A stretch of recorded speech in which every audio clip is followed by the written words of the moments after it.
Welcome back. All right, so I'm going to talk about the Winnipeg Jets now as I continue through the season previews. And I want to throw in here at the start, too. The reason that I do the season previews when I do is once we get into late August, we're almost up to training camp. Once training camp starts, previews are they draw flies. There's nothing. Because once you're into training camp, well, you know who's where and you know what's going on and you have a better idea of things. So this is just sort of a, hey, before training camp gets started, look at guys who've changed teams and all this. And really, there's nothing earth-shattering that usually takes place between the middle of August and October. Nothing that completely changes the trajectory of teams going into the following season. So that's why I do the previews when I do them. This is the 9th year, I think, that I've been doing previews. So again, this is the sweet spot in terms of time of year where I do this. Last year I did 4 previews per day. This year I'm only doing 2. So I'm prolonging it a little bit and trying to delay some here and there, which last year I didn't really do. But anyways, we're going to talk about Winnipeg. Let's get into this. Looking back to 2014, 2015 up until now, as I'm doing with all teams, looking at their top 10 scorers, Mark Scheifele, unsurprisingly, leads the way. Very reliable scorer. 723 games, 283 goals, 399 assists, 682 points. Scheifele, arguably their best forward during this time period. Arguably because even though they've got the points, you could make an argument for a forward or two other than Scheifele as being their best over that time. Blake Wheeler, 664 games, 191 goals, 430 assists, 621 points. Kyle Connor, 531 games, 243 goals, 242 assists, 485 points. Nick Ehlers, 605 games, 201 goals, 256 assists, 457 points.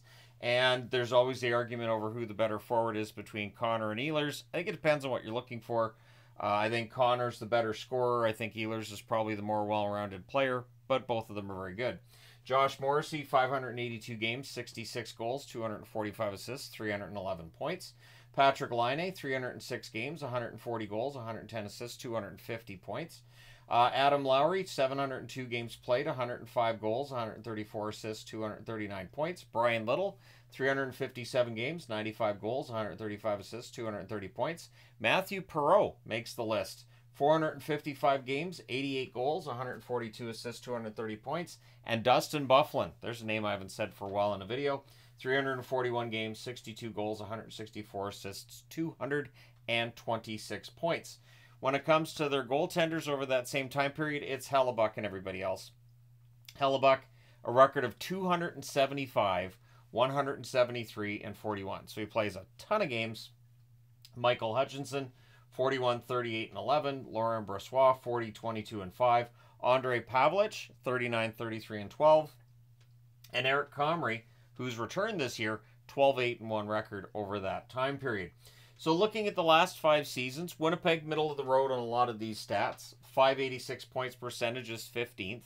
The goals for per game, 3.05. That's 17th overall in the NHL. Goals against, well, that's your bread and butter, especially when you got Connor Hellebuyck in net. 2.76 goals against per game. That's 5th on average over the last 5 years. Their power play at 20.3%. That's 16th overall. Their penalty kill, 78.5%, 19th. And at times that penalty kill needs a little bit of work.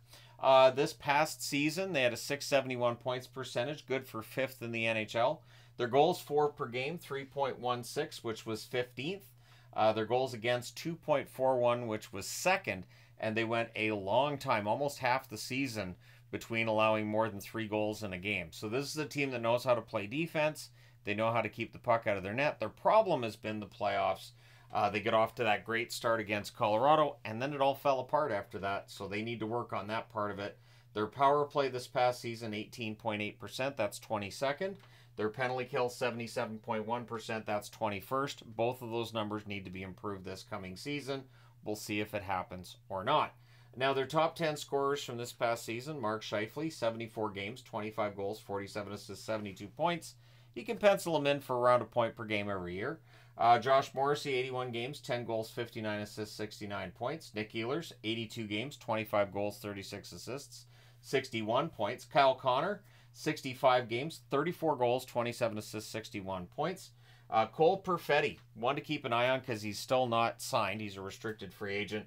71 games, 19 goals, 19 assists, 38 points. Vlad Nemesnikov, 78 games, 11 goals, 26 assists, 37 points for Nemesnikov, who's found a home in Winnipeg. Mason Appleton, now that I've said that, he'll get traded. But Mason Appleton, 82 games, 14 goals, 22 assists, 36 points. And Gabe Vilardi, if he can stay healthy this year, could really help them with the goals. 47 games, 22 goals, 14 assists, 36 points. Adam Lowry, 81 games, 12 goals, 23 assists, 35 points. And Nino Niederreiter, 77 games, 18 goals, 16 assists, 34 points. Pretty consistent offense from Niederreiter. The top two goalies this past season, Hellebuck, 37, 19, and 4, 921 save percentage, 5 shutouts. Brossoit, 15, 5, and 2, 927 save percentage, and 3 shutouts. Brossoit, of course, making his exit, and now Kapanen is very likely to be the backup for Winnipeg this season. So for Rookie Watch, I put 2 guys up there. I put Brad Lambert and Chaz Lucius. There are others, though, that could make their debut for Winnipeg this year. There's some good young players. This is part of the reason why you could do a swap and bring in Yeager and trade out McGroarty to make it work, because there's some good young players here. And one thing that you get with Yeager, he projects as a center, whereas McGroarty projected to be a winger. And this is a team that could use a top 2 center at some point in the near future. So looking at their top 12 forwards, you've got Kyle Connor, Mark Scheifele, and Gabriel Vilardi, very likely to be that top line. Second line, Nick Ehlers. Either Adam Lowry or Vlad Nemesnikov get that second line center spot. And then Cole Perfetti, once his RFA status is straightened out and they've got him signed, very likely to get those top 6 minutes. Nino Niederreiter, Vlad Nemesnikov, or again, maybe Adam Lowry on that third line, along with Mason Appleton. Appleton, really, in all honesty, perfect on that third line for Winnipeg. Morgan Barron, David Gustafsson, and Alex Iafallo, I guess, on that fourth line. The thing with Iafallo is that he can be productive. He can definitely play higher than fourth line minutes. So it'll be interesting to see how the battle goes for who gets which spot on the wings in Winnipeg. Because, again, it feels like Iafallo can play third line or better at times. Their extras, Rasmus Kupari, who, of course, was part of that trade for Dubois as well. Kupari hasn't hit at the NHL level yet. Mason Shaw, who did come back and play for Minnesota last year after a long time outside the National Hockey League. Jared Anderson-Dolan added. There's some depth there. Dominic Toninato, again, depth forward. Brad Lambert and Chaz Lucius, as previously mentioned. Those are rookie players that can jump into the lineup at some point this year. Braden Yeager, he is signed. We'll see whether or not he gets into any games for them. Axel Jonsson-Fjallby, we know what he provides them in terms of depth. Colby Barlow, a player I like as well. So McGroarty and Barlow were 2 guys I was anxious to see how they'd play together for Winnipeg once they got there. Now I guess it's going to have to be Barlow and Yeager that I'm looking forward to seeing playing for Winnipeg. And Nikita Chibrikov as well. So there's another rookie forward who might get into some games this year. There's definitely some good young depth in this Winnipeg organization. It's just a matter of developing it and see how things go beyond this coming season. So their top 6 defensemen, you're looking at Josh Morrissey, Dylan DeMello, who had himself a career year this past season, Dylan Sandberg, who's developing quite nicely for them, and Neil Pionk, who had a bit of a down year for us by his standards. We'll see how he does this coming season. Colin Miller and Logan Stanley. Stanley likely to be top 6, although you've also got Hayden Fleury, Ville Heinola, who's been waiting seemingly forever for his chance to get top 6 minutes, and Dylan Coghlan as well. So there's some depth there on the blue line. I wouldn't be surprised to see them add maybe one more depth piece on the blue line before the season starts. In net, it is Connor Hellebuck. Right? Something happens to Hellebuck. You're looking at Kaapo Kähkönen and Eric Comrie as your goaltending tandem.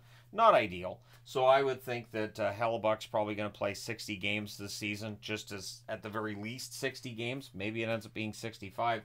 It's going to depend on what kind of goaltending Kaapo Kähkönen gives them this coming season.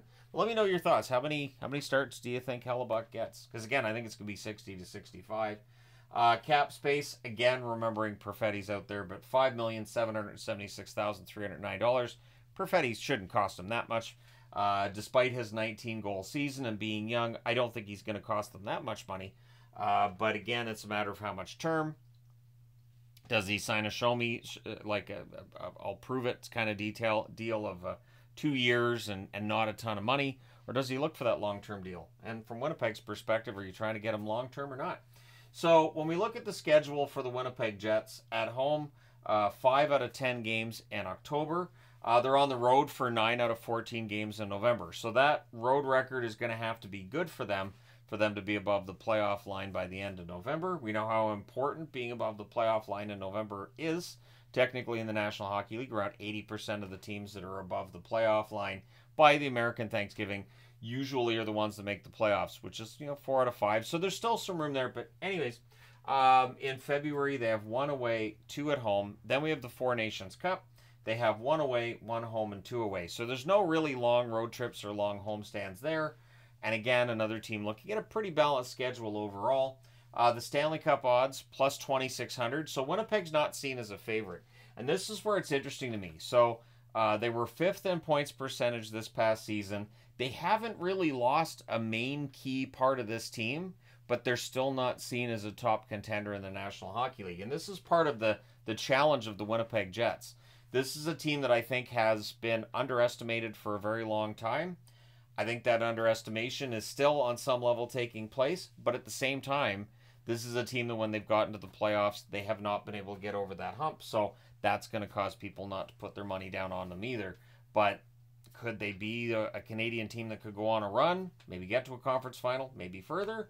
I think the potential is there. You've got Hellebuck in net. You've got Morrissey as the guy on the blue line, and a pretty deep forward group. It's just they've got to overcome that playoff malaise they've had going on, and Hellebuck's numbers the last couple of playoffs have not been fantastic either. So the channel vote, 10% of the vote said first or second place in the division. A lion's share of the vote saying third or fourth. 68% of the vote saying third or fourth in the division, so that's where people think they're going to end up. 19% say fifth or sixth in the division, and 4% don't like Winnipeg. Have them 7th or 8th in the division. I don't think Winnipeg ends up 7th or 8th. I'm honestly kind of surprised 19% say 5th or 6th, but we think this through logically. You've got Dallas and Colorado are widely seen as the top teams. You've got Nashville right there as well. And then could St. Louis jump past Winnipeg? As crazy as that sounds, maybe. And maybe there's people that think that Utah's going to finish ahead of them. So it's going to be a tough division. And Minnesota's right there too. Minnesota has that potential to be a bit of an upset candidate. So we'll see. Where do you think Winnipeg ends up by the end of this coming season? Do you think they end up 3rd or 4th? Do you think that they're going to be overrated because they were 5th this past season? Maybe they're underrated because they were 5th this past season and people are still picking them to drop. And again, that's 5th overall in the National Hockey League. So let me know your thoughts in the comment section below regarding the Winnipeg Jets this coming season and what they might be able to do. Hit like and subscribe in the event that you've not done so already.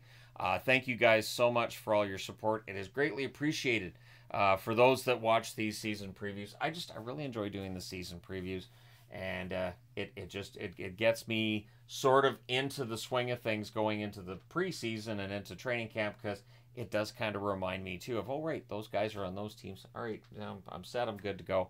But thanks again for all your support. I will talk to you guys soon enough.